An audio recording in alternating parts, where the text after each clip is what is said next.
Yo, Salamation. This is a mic that I'm taking off. Well, it's already off, so apparently I don't need it. I'm getting more and more frightened over the lack of videos left to watch of Aliprss. He's such a treasure. But that's like all good things. All good things if we keep watching. It's like binge watching a TV show. It's like so great to binge watch it, but then all of a sudden you're out of episodes. Like Watchmen. Watchmen was fantastic, but then boom, it's over. Like, now what do we do? You see me do this? You know what this is? Sweat on my lip, because it's hot in here. Something awesome that's working out for me very well that I think other people can also do is what I've started doing is taking like one problem or one idea and going away from everyone and just going on a walk and being like, during this walk, I'm going to attack or research or think about this one problem.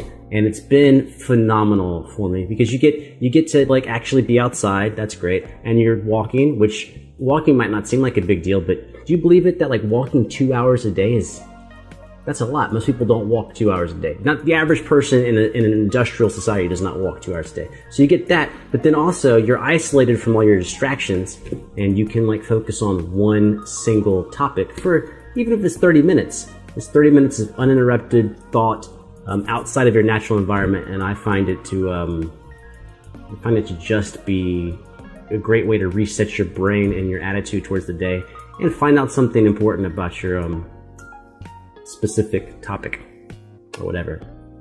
For example, today, this is going to seem super boring. Today, I played Superlocrian, the altered scale, for like 45 minutes straight because it's like not a scale that I use a lot, but I should because it sounds really cool. And so I just did that with the guitar. Put on my guitar and just walked around in nature and in parking lots and just like tried playing it everywhere and getting used to it. So whatever. Dude, it's so hot in here. All right, I'm gonna sweat on y'all. It's okay, it won't make it through the camera. Let's do Leaving on a Jet Plane, John Denver. Now let's be honest.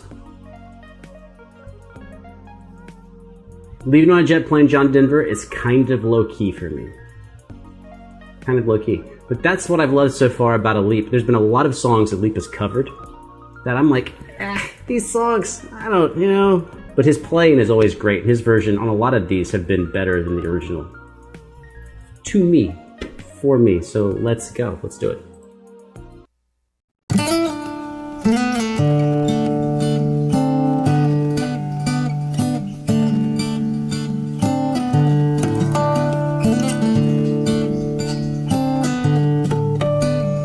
Oh, he's doing two finger tapping with harmonics.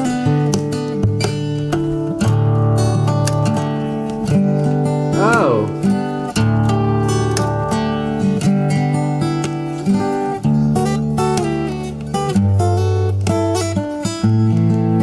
Yeah, this is better.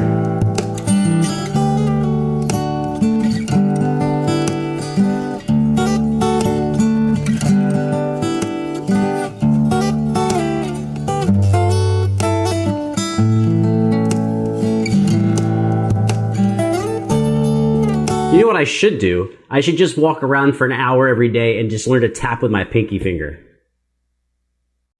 It's so awesome. One day.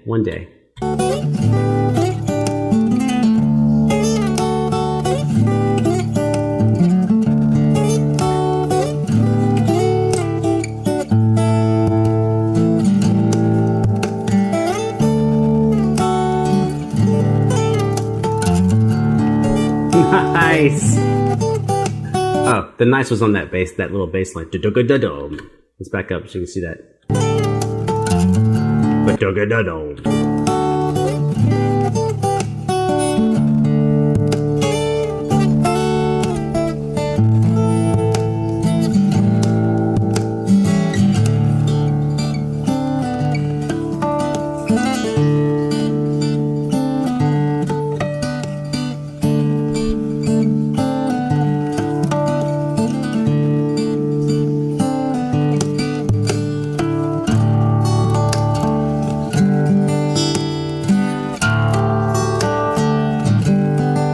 So just to hammer something home, to me, this is something that we talk about a lot, but thirds, man. Work on your playing thirds. It doesn't matter if you're on any instrument where you can play 2 notes at a time, get your thirds good. That's like A to C or C to E or whatever. I mean, those are A to C is a minor third and C to E is a major third, but whatever. But get good at your major thirds and your minor thirds because they are like the primary and the easiest way to harmonize anything. Ask a violinist. They'll be like, oh yeah. Ask a pianist. They'll be like, oh yeah. Ask a guitarist. They might be like, I don't know. But a violinist and a pianist will tell you thirds all day.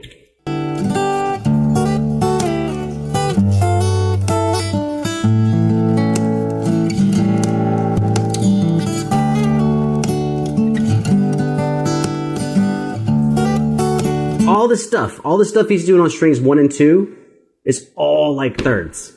Like all of it. Ba-da-da-da, ba-da-ba-da-da-da. Now obviously I'm just singing one note because I am not a tube and throat singer, so I'm only singing one note. But he's just harmonizing that one note with a third.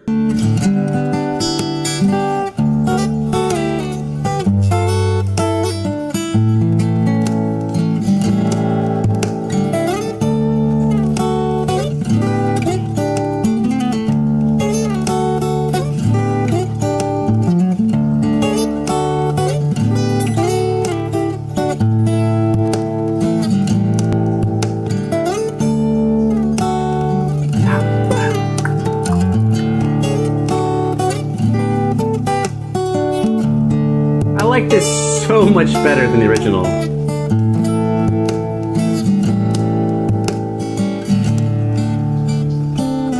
And that's where he's tapping.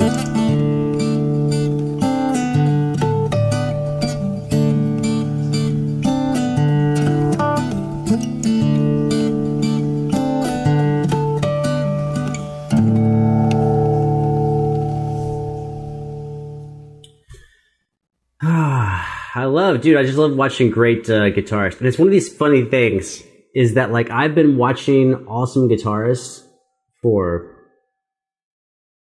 25 years. It's been like 25 years since I first was like, that dude's awesome. And you would think like, oh, eventually I'm going to like not care. Or eventually I'm going to grow out of this. It's like, nope. It turns out that things that you love, like if you love it, you're just going to keep doing it.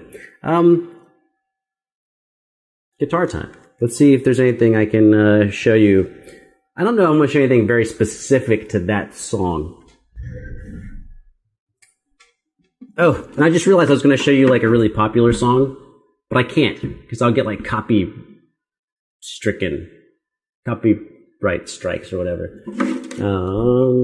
Let's put on the guitar and then let's move the mic to somewhere else. Okay, cool. Is it still tuned? No.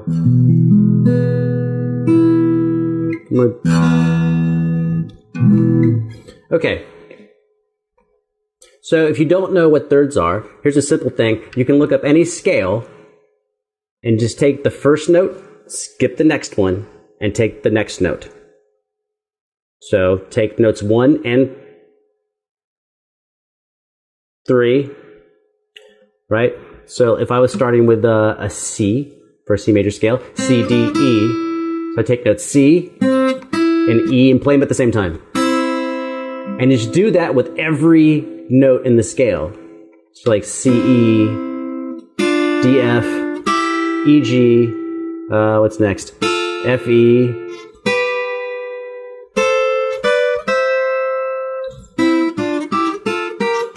I got one wrong. And you can alternate them if you want.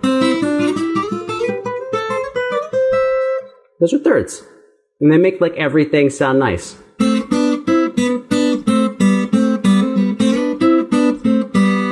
And then if you can get that, you add a bass note to your stuff. So now the easiest way to add a bass note is to use an open string. That way your fingers are free. So I'm using an A. So either I want to play thirds in the key of A major or thirds in the key of A minor.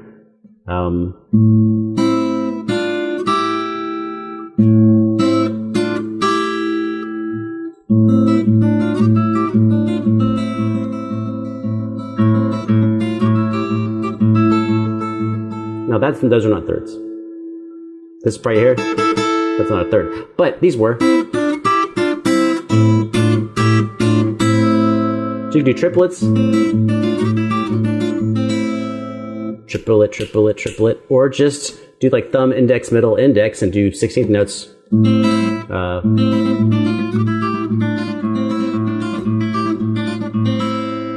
you could also do it in major, A major.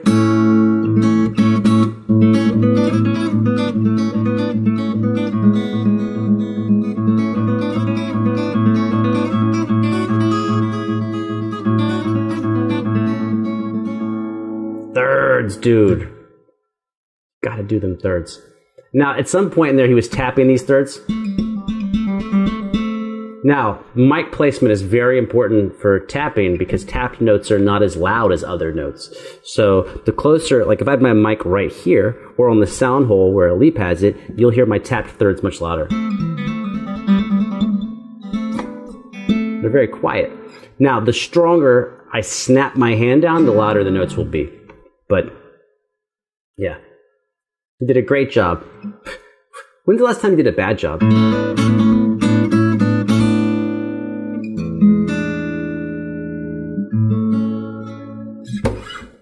Guitar is like super awesome, but you already knew that. Thirds, man. For example, okay, in the beginning I was like, go take a walk. So put your guitar on and walk around for 30 minutes and just play thirds in one key. And you'll be amazed at how much progress you will make. Like, it's a type of practice where I don't really tell, usually if I have students who are beginner or intermediate, I don't ever recommend it because it will make them like frightened. They won't want to do it. They'll get scared. So, but for advanced players or people that are like my friends and we're just hanging out, it's like, because if I said, spend 30 minutes on thirds, then they're imagining themselves at home and they pull out their guitar and they're only going to practice for 30 minutes. And so for 30 minutes, they play thirds only and it's very boring and they're let down and they don't get to play anything cool. But if I was like, no, go take a walk and think about thirds, visualize thirds, take your guitar with you and play thirds. And then when you come home, don't worry about thirds. Play whatever you want. Just have fun. Then you get 30, imagine that, you'd be practicing an hour a day, you'd have 30 minutes of fun stuff and 30 minutes of technical work. And really that's what all practice comes down to, is balancing out the distribution of technique versus repertoire, which is songs. So technique versus songs, and then just having fun and also composition. And really you can have 4 structures a day. And rotate, like if you, because the higher level you're going to play at, the more time you're going to develop, the more time you're going to devote to the instrument. And so when people go like, I practice 3 hours a day, really, if you're a pro or trying to be a pro, what that means is you're not practicing 3 hours of the same thing. You're really dividing your time up into different areas, just like an athlete, right? If you're an athlete, you might have weight training, you might have conditioning, then you might have, let's say you're playing sport. Then you have the technical drills, like for your position within a sport. Plus you also have research and learning, which is scouting the other team and meeting with your coaches. And then all of that time adds up to multiple hours per day. And that's how you get a bigger and bigger practice routine, is taking small segments, small chapters, and gradually stacking them up. And then as you get comfortable with that volume of work, you add a few minutes to each one. You might add 5 minutes to each thing. So if you had 6 areas that you worked on for 30 minutes a day, that's already 3 hours of practice. But now let's say once you get comfortable with that, you add 5 minutes to each area. Well, that's an extra half hour. So now you're at 3.5 hours a day. And you just gradually can scale that up to tackle bigger and bigger projects. And this concludes the episode of Ellis Talks a Whole Bunch. And I did. And then I'm gone. That was awesome. Love you. Take care of yourself. Things are crazy out there. They've been crazy for a few months. Well, longer than that, depending on where you are. And I'm thankful that you're here. I hope you're thankful that you're alive. But I can't tell you what to do. So I'm going to hit this button. I'm going to disappear. 3, 2, 1.